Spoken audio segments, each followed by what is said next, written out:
This is Terrence McDevitt, I'm a Solution Architect with Bluefish Development Group. This is part 2 of a 3-part series on aspects in Alfresco.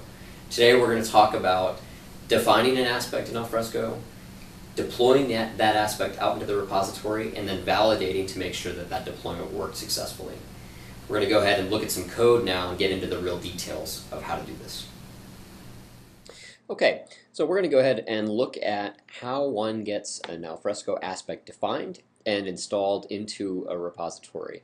What we're not going to cover in this is the process of creating an AMP or installing an AMP or anything like that. I'm just going to go ahead and assume that you know how to do that. If not, there's plenty of information on Alfresco's wiki for that. I'm also going to assume that you have a basic understanding of how to create a custom content model in Alfresco, how to define types, and so forth.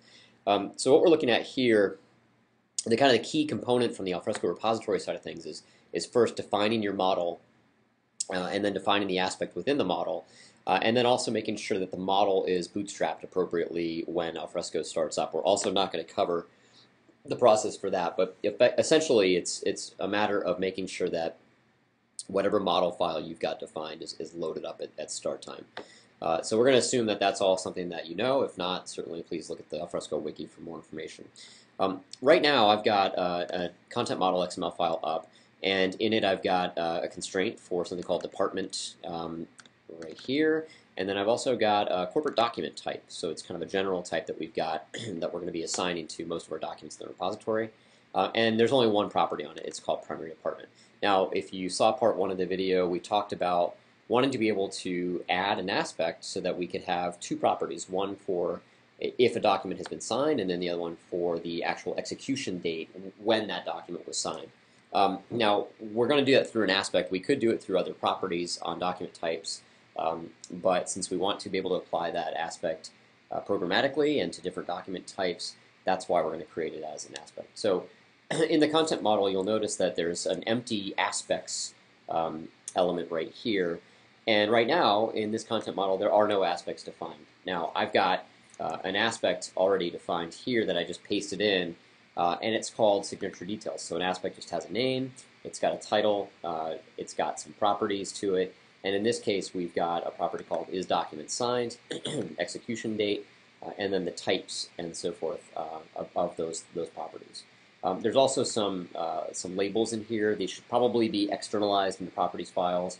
For the purposes of this demo, we've just not done that. So that's pretty much it in terms of defining the aspect. Assuming that your content model already exists, all you really have to do is just define the aspect, the name, the properties on that aspect, save the content model, and then deploy that model out. And once it's deployed out, it's actually a pretty simple process to verify whether or not that aspect has been properly installed in the repository. Okay, so now that I've made the change, I've gone ahead and built our AMP and deployed that AMP into the local repository. I skipped those steps just because they're not part of this video.